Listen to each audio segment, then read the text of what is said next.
Good evening and thanks for joining us. We are continuing to monitor the outbreak of the mysterious new coronavirus tonight. The number of confirmed cases in China keeps soaring nearly a week into the biggest quarantine in history. And another presumptive case has been identified here in Canada. A man in British Columbia who is in his 40s and regularly goes to China to work has isolated himself and is waiting for test results. There are 2 confirmed cases of the coronavirus in Ontario, a husband and wife, both in their 50s, who recently came back from Wuhan, the center of the outbreak. The virus has now spread to Japan and Germany, and in both cases, authorities say the people who are ill did not travel to China themselves, but were in contact with someone who had. The German Ministry of Health now says 4 people were infected after attending a company training event last week with a colleague from Shanghai. As many as 40 people may have come in contact with the woman. In China, there are now about 6,000 confirmed cases, and at least 132 people have died, most of them in Wuhan. The U.S. and the U.K. are sending passenger planes to Wuhan to repatriate their citizens. There are 250 Canadians registered in the region. Foreign Affairs says 126 have contacted the consulate asking for help to get home, but at this point, Canada is not sending a plane to get them. We're trying to contact everyone, assess their specific need for assisted repatriation. We're at the same time consulting with our allies and looking at the different options that people are considering. The U.S. and the U.K. have now upgraded their travel warnings, advising citizens to avoid non-essential travel to all of mainland China. And several airlines are cutting back on flights to China. At this point, Canada has not expanded its travel warning and is still advising people to avoid the Wuhan region and Hubei province. Redmond Shannon has our top story tonight. As if further evidence were needed that these are extraordinary times. Hong Kong leader Carrie Lam wearing a face mask, an item she banned last year during the pro-democracy protests. Lam announcing that visitor permits and most travel from the mainland will be limited after Thursday night. Hong Kongers like this man think it's too little, too late. 8 cases have already been reported in Hong Kong. In Beijing, the head of the World Health Organization met with Chinese President Xi Jinping. They agreed for a WHO team to join the 6,000 Chinese medical staff who've been sent to the affected region. The organization says the emergency remains confined to China, but the global risk is high. So far, it's going back with travelers to foreign countries, whether it's the home country of somebody or a traveler as such.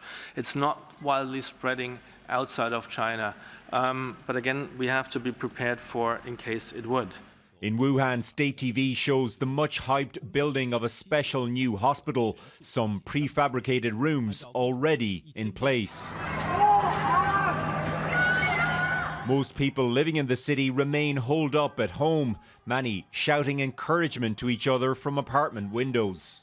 We are not really sure if they are reporting the truth or if they are underreporting the actual numbers or I think it's just not knowing what's actually going on and how long it's gonna last.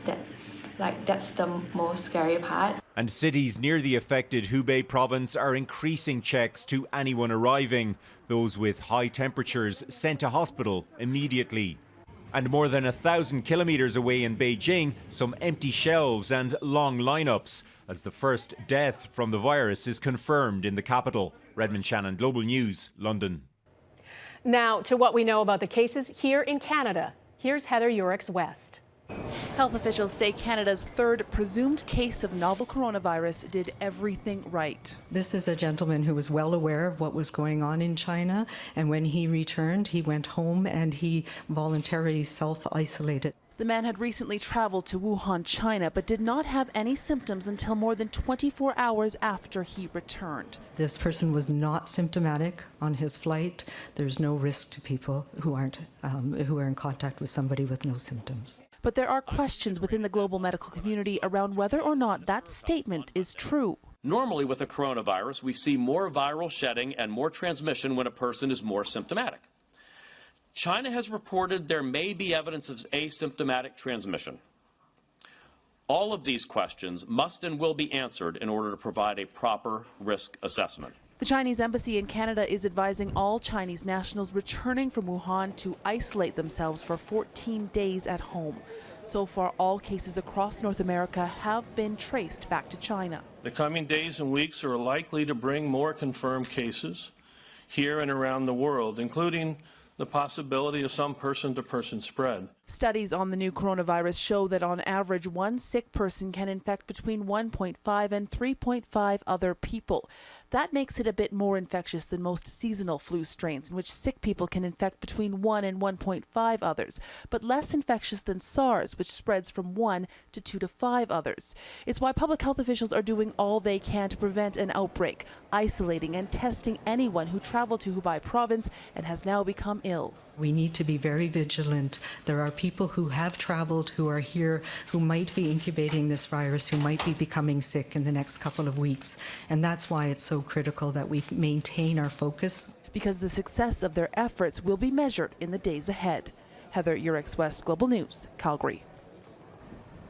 As this story keeps evolving, there are many questions, and it's important to balance fear with facts. So to help us do that, I'm joined again by Dr. Michael Gardam. He's an infectious disease specialist and chief of staff at Humber River Hospital in Toronto. Dr. Gardam, let's start with the news of the confirmed cases in Germany and Japan. In both cases, the people had not traveled to China. The man in Germany was in contact with a woman who had come from Wuhan, but apparently did not have any symptoms until she was on the flight back there. Does that raise alarm bells for you about the virus spreading and possibly spreading when people don't have symptoms? Well, you know, certainly seeing cases that are occurring in places where this has been imported, where somebody who traveled has given it to somebody else. We've been looking for that the whole time along, so that isn't a big surprise. The issue here is how contagious is this virus when people have mild symptoms?